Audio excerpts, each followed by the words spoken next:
ನಮಸ್ತೆ ಸ್ನೇಹಿತರೆ, ನಾನು ನಿಮ್ಮ ಪ್ರವೀಣ್. ಮಕ್ಕಳು ಯಾಕೋ ಹಠ ಮಾಡ್ತಾ ಇದ್ದಾರೆ, ಅದರಲ್ಲೂ ವಿದ್ಯಾಭ್ಯಾಸದ ಕಡೆಗೆ ಗಮನ ಇಲ್ಲ. ತುಂಬ ತಂದೆ ತಾಯಿಯರ ಒಂದು ಕಂಪ್ಲೇಂಟ್, ಮಕ್ಕಳಿಗೆ ವಿದ್ಯಾಭ್ಯಾಸ ಕುಂಠಿತ ಆಗ್ತಾ ಇದೆ, ಮೊದಲು ಓದ್ತಾ ಇದ್ದಂಗೆ ಓದ್ತಾ ಇಲ್ಲ, ಮೊದಲು ಬರೋ ಥರ ಮಾರ್ಕ್ಸ್ಗಳೇ ಬರ್ತಾ ಇಲ್ಲ, ಎಲ್ಲಿ ಕೂರ್ಸೋ ಓದಿಸ್ಲಿ, ಏನು ಮಾಡಲಿ ಅನ್ನುವಂಥದ್ದು ಒಂದು ಕಡೆ. ಆದರೆ ಕೆಲವೊಂದು ಮಕ್ಕಳಿಗೆ ಸರಿಯಾಗಿ ಮಾತಾಡೋಕೆ ಬರ್ತಾ ಇಲ್ಲ, ಮಾತು ಬರ್ತಾ ಇಲ್ಲ, ಅಥವಾ ಮಾತಾಡೋಕೆ ಬರ್ತಾ ಇಲ್ಲ. ಎಲ್ಲಿ ಅಂತ ಹೇಳಿದ್ರೆ ನೋಡಿ, ಕೆಲವೊಂದು ಶಬ್ದ ಬಳಕೆ ಅಥವಾ ಉಚ್ಚಾರಣೆಯಲ್ಲಿ ಕೆಲವೊಂದು ವ್ಯತ್ಯಾಸ ಇತ್ಯಾದಿಗಳು ಆಗ್ತಾ ಇದೆ.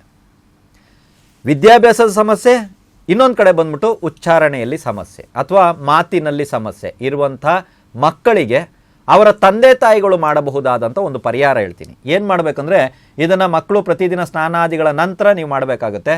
ನೋಡಿ, ಒಂದು ಜೇನುತುಪ್ಪದ ಒಂದು ಬಾಟಲ್ ತೊಗೊಂಬನ್ನಿ, ಅದ್ರ ಜೊತೆಗೆ ಸ್ವಲ್ಪ ಗರಿಕೆಯನ್ನು ತೊಗೊಂಬನ್ನಿ. ಗರಿಕೆ, ದರ್ಬೆ ಅಲ್ಲ, ಗರಿಕೆ, ಓಕೆನಾ? ಸೊ ಇದನ್ನು ತಗೊಂಡು ಬಂದು ಆ ಜೇನುತುಪ್ಪದ ಬಾಟ್ಲಿಯಲ್ಲಿ ಬಂದ್ಬಿಟ್ಟು ಓಪನ್ ಮಾಡಿ ಅದರಲ್ಲಿ ಗರಿಕೆಯನ್ನು ಮುಳುಗಿಸಿ. ಒಂದು ಕಡೆ ಮುಳುಗಿಸಿದ್ರೆ ಸಾಕು, ಒಂದು ಕಡೆ ಕೈನಲ್ಲಿ ಇಟ್ಕೊಂಡು ನಿಮ್ಮ ದೇವರ ಕೋಣೆಯಲ್ಲಿ ಪೂರ್ವಾಭಿಮುಖವಾಗಿ ಕೂತ್ಕೊಂಡು ಐಂ, ಇದು ಸರಸ್ವತಿಯ ಬೀಜ ಮಂತ್ರ. ಇದನ್ನು ಕನಿಷ್ಠ ಅಂದರೆ 108 ಸಲ, ಗರಿಷ್ಠ ಅಂದರೆ 1008, ಬೇಡ ಬಿಡಿ, ಐಂ ಅನ್ನುವಂಥ ಒಂದು ಬೀಜಾಕ್ಷರ. ನಿಮಗೆ ನನ್ನ ಪ್ರೊನೌನ್ಸಿಯೇಷನ್ ನಿಮ್ಗೆ ಅರ್ಥ ಆಗ್ತಾ ಇಲ್ಲ ಅಂದರೆ ನೀವು ಸ್ಕ್ರೀನ್ನಲ್ಲಿ ನೋಡ್ಬೋದು. ಐಂ ಅಷ್ಟೇ. ಈ ಐಂ ಅನ್ನುವಂಥ ಒಂದು ಬೀಜಾಕ್ಷರವನ್ನು 108 ಸಲ ಪಠನೆ ಮಾಡಿ. ನೋಡಿ, ದರ್ಮೆನ ಈ ರೀತಿ ಇಟ್ಕೊಳ್ಳಿ, ಈ ರೀತಿ ಆ ಬಾಟ್ಲ್ ಒಳಗಡೆ ಈ ಥರ ಅದ್ಬಿಟ್ಟು ಐಂ ಐಂ ಸಾಕು. ಈ ರೀತಿ 108 ಸಲ ಮಾಡಿ ಆದ್ರ ಮೇಲೆ ಈ ದರ್ಬೆನ ತೆಗೆದು, ಇದರಲ್ಲಿ ಜೇನುತುಪ್ಪ ಅಂಟ್ಕೊಂಡಿರ್ತದೆ, ಕರೆಕ್ಟಾ? ಇದನ್ನು ಮಕ್ಕಳ ನಾಲಿಗೆಯ ಮೇಲೆ ಒರೆಸಿ. ಅರ್ಥ ಆಯ್ತಲ್ವಾ? ಮಕ್ಕಳ ನಾಲಿಗೆಗೆ ಹಚ್ಚಿ. ನೀವು ಯಾವ ಥರ ಬೇಕಾದ್ರೂ ಕನ್ನಡ ತಗೊಳ್ಳಿ, ಒಟ್ಟಿನಲ್ಲಿ ಹಚ್ಚಿ. ಸೊ ಇದನ್ನು ಪ್ರತಿ ಸಲ ಮಾಡ್ಕೊಂಡು ಬನ್ನಿ. ವಾರಕ್ಕೆ ಒಂದು 2-3 ಸಲ ಆದರೂ ಮಾಡ್ಕೊಂಡು ಬನ್ನಿ, ವಾರಕ್ಕೆ 1 ಸಲ ಆದರೂ ಮಾಡ್ಕೊಂಡು ಬನ್ನಿ.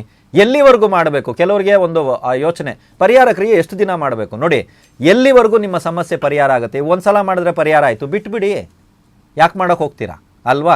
ಆದರೆ ಲಕ್ಷ್ಮೀ ಪ್ರಾಪ್ತಿ ಇತ್ಯಾದಿ ಪರಿಹಾರಗಳನ್ನ ಕಂಟಿನ್ಯೂ ಮಾಡಬೇಕು. ಯಾಕಂದರೆ ದುಡ್ಡು ನಮಗೆ ಸಾಕು ಅಂತ ಯಾವತ್ತು ಹೇಳಿದ್ದೀವಿ ನಾವು, ಕರೆಕ್ಟಾ? ಸೊ ಅದಕ್ಕೋಸ್ಕರ ಈ ಪರಿಹಾರ ಯಾರಿಗೆ ಮಾಡಬೇಕಂದ್ರೆ, ಮಕ್ಕಳ ವಿದ್ಯಾಭ್ಯಾಸದಲ್ಲಿ ಕುಂಠಿತರಾಗಿದ್ದಾರೆ, ತುಂಬ ಹಿಂದುಳಿತಾ ಇದ್ದಾರೆ, ಟ್ಯೂಷನ್ ಕಳಿಸ್ತಾ ಇದ್ದೀವಿ, ಎಲ್ಲಿ ಕಳಿಸಿದ್ರು ಆಗ್ತಾ ಇಲ್ಲ, ಅವರಲ್ಲಿ ಯಾವುದೇ ರೀತಿಯಾದಂಥ ಗ್ರೋತ್ ಕಾಣಿಸ್ತಾ ಇಲ್ಲ ನಮಗೆ, ಅಥವಾ ಮಕ್ಕಳು ಮಾತಾಡೋದು ಕಲಿತಾ ಇಲ್ಲ, ಸರಿಯಾಗಿ ಮಾತಾಡ್ತಾ ಇಲ್ಲ, ಅಥವಾ ಶಬ್ದಗಳ ಉಚ್ಚಾರಣೆ ಸರಿ ಇಲ್ಲ. ಸಾಕು, ತಂದೆ ತಾಯಿಗಳು ಮಾಡಿ, ಮಕ್ಕಳ ಕೈಯಿಂದ ಇದನ್ನು ಮಾಡಿಸ್ಬೇಡಿ. ವ್ಯತ್ಯಾಸವನ್ನು ನೀವೇ ನೋಡಿ. ಇದೇ ರೀತಿಯಾದಂಥ ಸರಳವಾಗಿರುವಂಥ, ವಿಚಿತ್ರವಾಗಿರುವಂಥ, ಕಡಿಮೆ ಖರ್ಚಿನಲ್ಲಿ ನೀವುಗಳೇ ಮಾಡಬಹುದಾದಂಥ ಬಹಳಷ್ಟು ಪರಿಹಾರ ಕ್ರಿಯೆಗಳನ್ನ ನಮ್ಮ ಯೂಟ್ಯೂಬ್ ಚಾನಲಲ್ಲಿ ನಾವು ಕೊಟ್ಟಿದ್ದೀವಿ. ಈ ಪರಿಹಾರ ಆಗದಿದ್ದ ಪಕ್ಷದಲ್ಲಿ ಬೇರೆ ಪರಿಹಾರಗಳನ್ನ ಕೂಡ ಕೊಟ್ಟಿದ್ದೀವಿ. ಯಾವುದು ಸಾಧ್ಯವಿದೆಯೋ ಪರಿಹಾರ ಮಾಡಿ ಸಮಸ್ಯೆಯಿಂದ ಹೊರಗಡೆ ಬನ್ನಿ. ಎಲ್ರಿಗೂ ಒಳ್ಳೆಯದಾಗಲಿ.